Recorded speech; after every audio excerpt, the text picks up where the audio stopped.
Hey guys, what is up? We're going to do a free range Friday, which basically means I'm not going to have a particular topic today.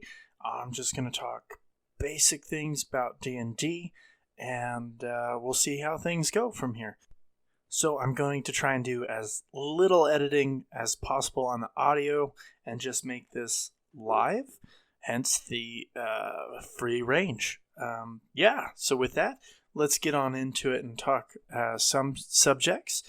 A few things that I had thought about this week and planning for the future of this channel was I thought about doing a schedule like Monster Mondays, Tama Tuesdays, and then, just kind of figuring out Wednesdays, Thursdays later. And then Fridays being Free Range Friday, obviously. That's what we're doing now.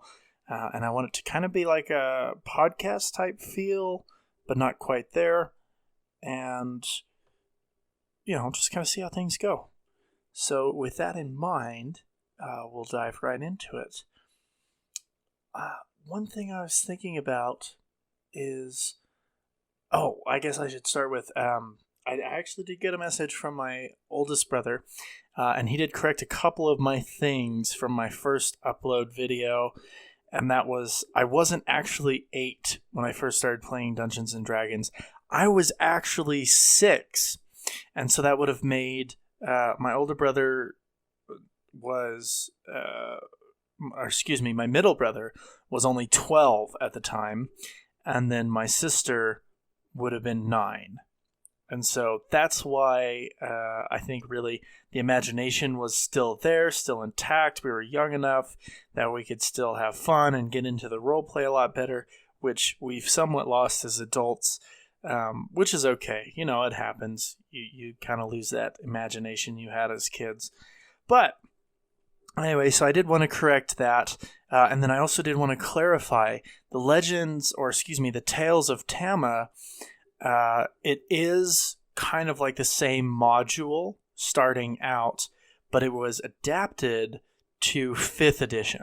So the Tales of Tama is an actual campaign. Tama was my character that I was playing, and if you guys are interested, we will go into the other characters telling the stories from their perspectives, having a background story, and then eventually getting into the actual campaign to see how things looked from their view, and almost like it would look in their journals that night, writing about, hey, here's what I did today.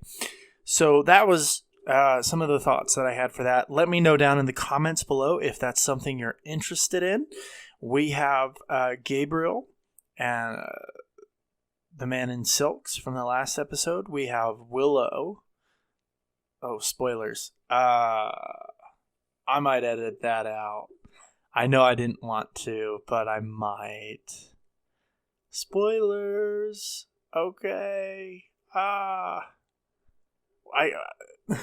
Anyway, so we have Gordon, who is the human fighter. We have Adashare, who is the other member of Order of Virtuous Intent, the elf rogue that approached Tama. And then we also have Sherry, who is the barbarian lady. And the ranger, I'm not sure of his name. I will ask him and get that. We haven't played with him in over a year, so I guess it hasn't been a full year. It was almost a year since we've last played in that campaign with that particular group. I've played since then and have a lot of other stories. But that's what I was thinking is, if you guys want to, we can talk more about those other characters and dive into their perspectives as well as their backgrounds and origins for this story. So with that, we also have a few other stories and things. I want to talk more about just campaigns actually outside of the game. So not necessarily narrating the stories like I have been with Tama, because it's been telling the story from somewhat his perspective as well as a third-person perspective, but talking about it as a game, like my warlock Ruben. I started... He was an interesting character. I had never played a warlock before, And so I started with this group that was playing on Friday nights at a local game store here in town. And I wanted to, I was joining this group. And so I wanted to try something different. And I also wanted to be something that the party didn't have. And I was told that they had a paladin, a barbarian, they didn't have a ranger. The ranger had just died the night before. A wizard, and a thief. And so I was like, okay, well, I guess I could play a warlock. I always play cleric. Normally I always play cleric, and so I was like, you know what? I'm going to go full spectrum opposite. And rather than be like, a good guy, or not, and I don't want to say good, but, on the alignments, normally I would play lawful good cleric. Instead, I was like, you know what? I'm going to play a chaotic evil warlock, because why not? And so I picked Fiend, and started this warlock. Well, as I was rolling the stats, I rolled terrible for charisma. And so I want to say I had like a 5 for charisma. I had a -3. It was that bad. It was a -3. Well, and for those of you who know, warlocks have a -3 to all spellcasting abilities. Really just not a good not a good program to be on. And so I knew that was going to be somewhat of a problem. But I had no idea until we actually had already started. Well, that DM that we were playing with is a very rules-oriented. He goes a lot by the book. And so he won't generally deviate from that at all. And so because I had put that, wisdom was an 18, right? I rolled an 18, and for some reason I put that into wisdom instead of charisma. But I thought wisdom casting was my ability. And so, my bad. I done goofed. That's fine. I realize that. But anyway, so he just didn't want to let us change it. Or I guess me, not us. Didn't want to let me change it. So I was stuck with that. Warlock that couldn't do anything. So running around was this just atrocious warlock who could not manage to do anything. It was terrible. Most of his puzzled.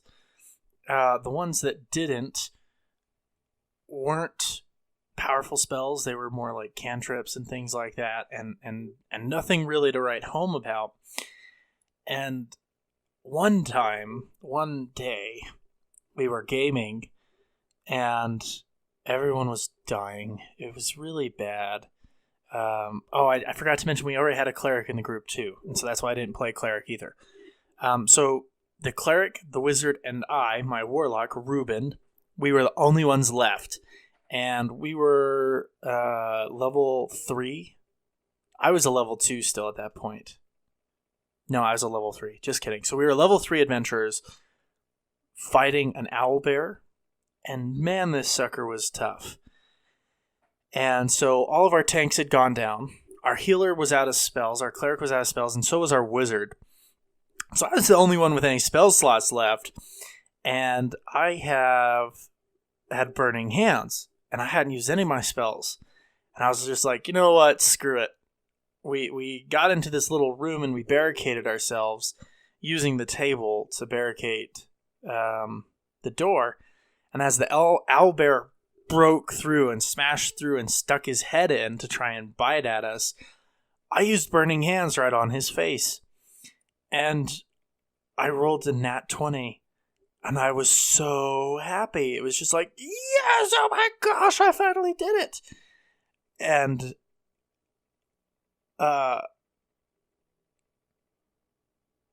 maybe, it wasn't a nat 20. It's a savings throw. And it succeeded at savings throw, but I rolled high enough for damage where it only had 3 hit points left. And my character literally only did 3 hit points. That's right, because Burning Hands, it's not you don't roll to hit, it's a savings throw. But if you think about it, with a -3, my DC for savings throw was 7. And the average is, 10 if you were to take the middle average, but generally people roll better than that and actually have good spellcasting ability, so it'd be more like a 13 or a 14 to start, depending on what modifiers they have. Yeah, I didn't have that. I had a 7. So we were very lucky. And the rest of the night, in character, Ruben was running around, I'm the best warlock ever! So happy. It was great. Anyway, so just stories like that I want to share with you guys and just kind of talk more about the game and dynamics. Have a DM segment. Eventually, I am trying to get a group together right now of adults that are okay with streaming. And then I want to do streaming on Saturdays eventually. So we're going to see how that goes. Obviously, I've got to get a group of people here to do that. But, yeah, so that's what I'm wanting to do. That's kind of what I'm thinking for the future of this channel. Obviously, this has been a free-ranged Friday, and so it's a little different. Just me kind of shooting the breeze and talking about things here and there. I will have things such as DM tips and player tips, roleplay tips, improv. I don't want to say improv tips because I'm not an improv instructor. Don't quote me on that. I don't know what I'm doing. I'm mostly making improv up. But humor. Make sure you always have humor in your games and your improv. It'll make it so much better. Anyway, I'm a little scatterbrained today. I'm recording a little bit later in the afternoon rather than early in the morning like I normally would like to do it. But I will also be talking about other options and alternative for miniatures and maps and talking about things like that and just letting you guys know what I do and interesting things like that. So down in the comments, please leave what you would like to see on this channel going forward, because I'd be more than happy to oblige you guys. And let me know what you think of Free Range Friday, if we should keep doing it or not. And yeah, we'll see you guys next time. It seems a little weird only doing this for like 12 minutes. So I'm thinking we're actually going to make this like a 20-minute segment. So that way we'll have a live portion in the future. So you guys will be able to ask questions and comments and things like that. So when we're doing this, I'm hoping to incorporate you guys via Twitter and other things. And I will have those accounts down in the description so you can find me. I am hoping to start a Discord eventually and stuff so we can have this community so everyone can kind of talk and chat and get to know each other a little bit better. I am on D&D Beyond's forums, so you can find me there under Duke of D&D. And yeah, it's been great. I think I covered everything I need to. If I didn't, I'll add an edit to this at the end, or I'll just cover it next Free Range Friday. So a couple of quick questions that I had been given and asked. Are you going to do a face reveal? I don't know if I will. I don't have a whole lot of fans, and so like if I reveal my face right now, most of my fans know me in real life right now, and they already know what I look like, and so it wouldn't be as exciting, I don't think. Not to say that I won't ever do it in the future, because I might, but I don't know, and that's my big thing, I guess. And I guess I didn't really have a whole lot of questions that came in. Like I said, I don't have a whole... I'm not the overlord of D&D on YouTube just yet. But if you want to help me become overlord and the Duke of YouTube, please like and share this video. In the future, like I said, these will be longer, probably about 20 minutes, and we'll have a little bit of a, I guess, live session, you might say, where you guys can submit questions and things via Twitter or Facebook. And then I'll answer those here. And then I also will probably be doing some of the Free Round Friday stuff live in the future, just because I think that'd be easiest. Anyway, take care, guys. This has been Duke of D&D. Have a great weekend. And again, like, share, comment. I plan on uploading every day except for Sundays. And yeah, thanks. Bye.